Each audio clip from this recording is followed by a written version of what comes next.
Ser minero.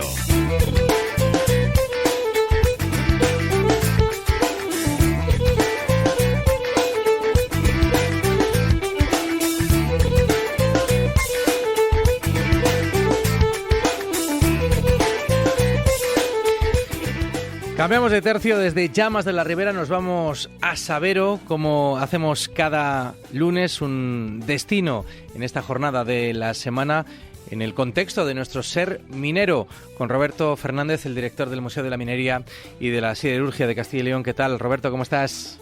Hola, buenos días, muy bien. Hoy vamos a hablar además también con alguien que nos es muy familiar porque ya ha visitado en varias ocasiones este espacio.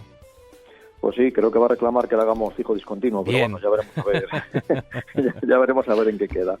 Pues sí, mira, hoy vamos a, bueno, decías tú que llamas a Sabero, ¿Sí? Y de Sabero muy lejos vamos a irnos fuera de nuestra provincia, porque siempre está bien, bueno, pues conocer otras realidades mineras, y nos vamos a ir nada más y nada menos que hasta América, a Estados Unidos. Lo vamos a hacer además de la mano de nuestro invitado, de Eduardo Urdangaray.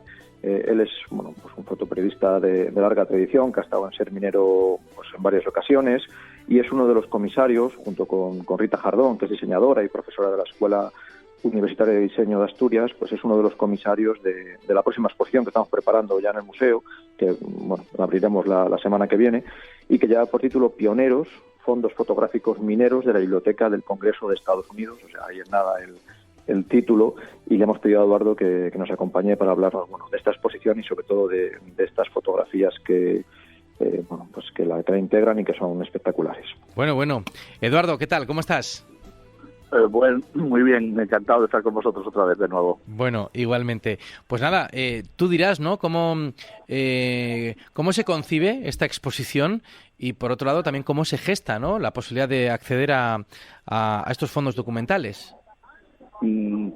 Bueno, pues mira, empezando un poco por el principio de la historia, la Librería del Congreso de Estados Unidos, que se funda en el año 1800 ya, guarda en sus haberes pues la friolera de 170 millones de recursos, tanto gráficos, películas, documentales, imágenes, bueno, de todo tipo de material gráfico y sonoro. Es uno de los archivos más importantes del mundo. Lleva muchísimo tiempo, digamos, llenando sus depósitos de material y teniendo cosas verdaderamente espectaculares, y con el tiempo fueron digitalizándolo en una labor ingente. Imaginaros, 170 millones de recursos, pues se fueron digitalizando y poniendo a disposición del público archivos a alta resolución. Y ahora, desde hace unos años para acá, pues eso quedó un poco... ceden los derechos para que se pueda publicar y se pueda, sin ánimo comercial, pero para dar a conocer, digamos, esos fondos. Para que os hagáis una idea de qué significa tener 170 millones de ítems, vamos a llamarlos así. Aparte de una locura, ya nos dirás tú qué significa, sí. Bueno, pues el otro día me hacía gracia porque leyendo una revista de National Geographic, que todo el mundo la conoce y es mundialmente conocida, leía que hasta el día de hoy, que se tiene más de 100 años, se fundó en 1890, no me quiero equivocar, pues tiene una colección de 60 millones de fotografías.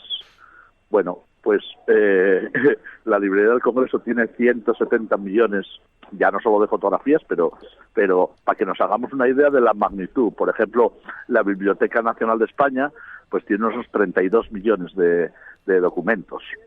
Eso, digamos, nos pone en una escala la cantidad y la envergadura que eso contiene.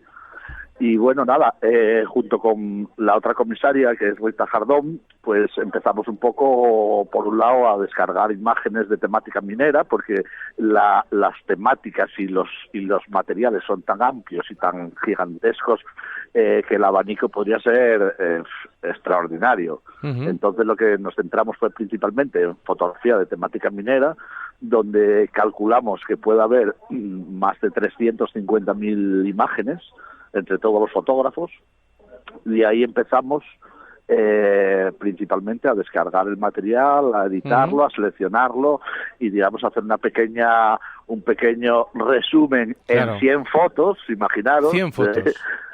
Claro, porque ahí entre esos pioneros, Eduardo, claro, uno piensa, ¿no?, en la minería norteamericana y en los que fueron los pioneros, y nos viene a la cabeza la minería del oro, ¿no?, la búsqueda del oro. No sé si incluso también la búsqueda o la explotación de recursos petrolíferos. ¿Estamos pensando en eso o en otras cosas o en eso y en más cosas? Bueno, pues estamos pensando principalmente en eso, porque todo el mundo asocia, puede ser gracias a las películas de vaqueros, sí. el lejano oeste, con la gente que iba a una tierra desconocida a buscar unos recursos poco conocidos y un poco a labrarse un futuro para ellos y sus familias en un territorio seguramente hostil y desconocido.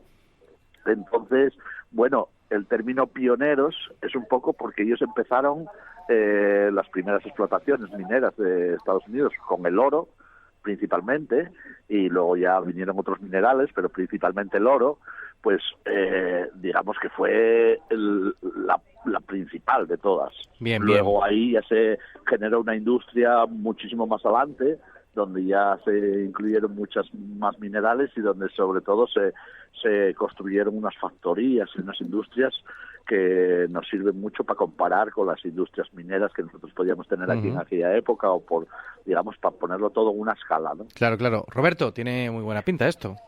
Bueno, claro, y además ese título de pioneros, Eduardo, es un poco doble, ¿no? Porque sí, estos mineros, ¿no?, pioneros en tantas diferentes explotaciones, no solo de oro, sino, bueno, de carbón también hay mucho material, pero también pioneros esos fotógrafos, ¿no?, que recorrían esas distancias enormes de Estados Unidos para documentar por primera vez algo como esa minería, ¿no?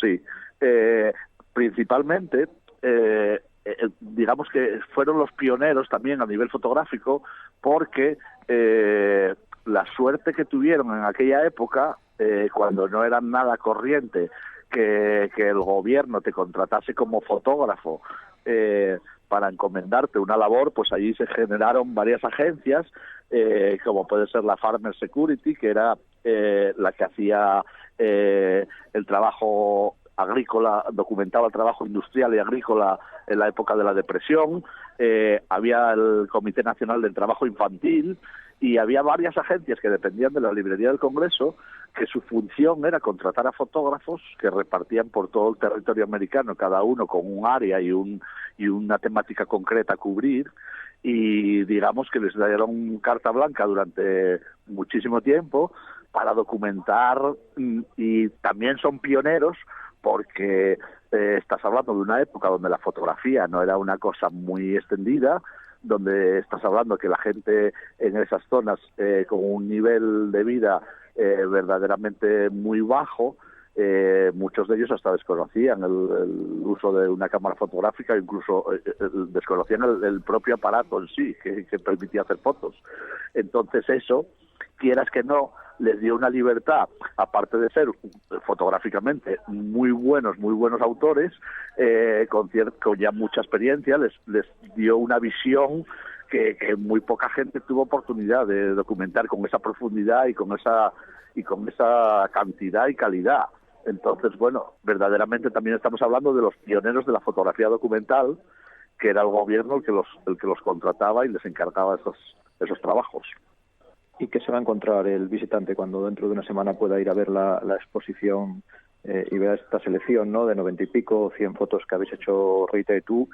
Bueno, además de temas técnicos e instalaciones, se encuentra mucho más, ¿verdad?, en esta exposición. Bueno, eso tengo que deciros que fue la parte más complicada de todo, porque tanto Rita como yo nos veíamos muy difícil condensar la cantidad ingente de imágenes que teníamos de minería, buenísimas en casi todas, condensarlo en solamente 100 fotos. Entonces, bueno, buscamos una línea argumental donde quisimos un poco trasladarlo aquí a España, a lo que la gente está acostumbrada a asociar con la minería y la industria y la siderurgia y toda la industria en general. Entonces intentamos tener por un lado representados todos los oficios, tener pues los castilletes peculiares, las instalaciones peculiares, el gigantismo, por llamarlo de alguna manera, de algunas factorías para que se pueda contrastar con lo que podíamos tener aquí en su momento, que era todo, allí todo era lo bestia, era todo como súper grande, como un alto horno gigantescos, unas cosas todo muy, digamos, con una escala mucho mayor de la que teníamos aquí. Entonces, bueno, quisimos un poco tener un ejemplo de casi todo, espero que lo hubiésemos conseguido, y tenemos una selección de 100 fotos donde un poco cubre no solo la minería, cubre la siderurgia y cubre otros elementos industriales que en su conjunto hacen una colección de material que consideramos que a la gente le va a gustar. Todo fotografía, Eduardo, casi todo creo en blanco y negro y algunas de gran formato, ¿no? Que sí que son impactantes cuando llegas a esa sala y las ves. Sí, luego eso es otra cualidad muy importante de la librería del Congreso, porque la gente que hacía esas fotos, los fotógrafos que trabajaban en esas áreas de esas agencias, utilizaban un material muy bueno para la época. Entonces utilizaban cámaras de placas de formato grande, utilizaban cámaras de 35 milímetros pero de muy buena calidad, como las marcas míticas como Leica, Contax, etcétera. Entonces eso permitía tener unos archivos en placas de vidrio de un tamaño muy grande que permiten una ampliación a día de hoy. Para que os hagáis una idea, los archivos de la librería del Congreso se pueden descargar algunos hasta 256 megas de foto. Entonces, bueno, eso nos permitió conseguir hacer unas cuantas fotos a gran formato, que yo creo que son un poco la parte de entrada donde, digamos, ves las imágenes más impactantes, y luego en un formato un poco más pequeño, pero sigue siendo un formato muy grande, que se dan unas fotos de 60 por 90 más o menos. No todas son en blanco y negro, intentamos mantener un poco todo el blanco y negro, pero encontramos una colección de un fotógrafo americano que se llama Jack Delano, que tenía una colección de trabajadoras mujeres del ferrocarril y una serie con 4 o 5 fotos que nos gustó destacarla un poco como en color, porque en ese momento también hay que tener una cosa muy en cuenta, que es que en aquella época todo era blanco y negro, los periódicos se imprimían en blanco y negro, la televisión todavía no existía ni en blanco y negro, todo era blanco y negro, a nivel impreso todo era blanco y negro, y en esa época, en los años 30, 40, empezaron ya los fotocromos y la película en color. Entonces, bueno, esos son también pioneros en la fotografía documental en color, que era una cosa hasta ese momento desconocida. Uh-huh. Bueno, entonces hay unos pequeños ejemplos, pero la inmensa mayoría es todo blanco y negro de toda la vida. Tiene una pinta excelente esta exposición que, Roberto, todavía no tiene una fecha concreta para su inauguración, ¿no? Sí, la vamos a abrir al público el día 20 de este mes, Bien. el próximo, este viernes, ¿no?, el que viene. Sí. Y además se van a poder encontrar los visitantes algunas de aquellas cámaras muy parecidas a las que usaban aquellos fotógrafos, que forman parte también de una extraordinaria colección que tiene Eduardo, y que otro día hablaremos también de esa colección de cámaras fotográficas. Pues os agradezco estas pinceladas previas. Estamos ya a punto de llegar a la 1 de la tarde. Roberto Fernández, muchísimas gracias y hasta la semana que viene. Hasta el lunes. Y gracias también a nuestro invitado de hoy, Eduardo Urdangaray. Un fuerte abrazo y enhorabuena por el trabajo. Un abrazo para vosotros también. Un saludo. Ahora, boletín de noticias y a la vuelta, la segunda hora de Hoy por Hoy León.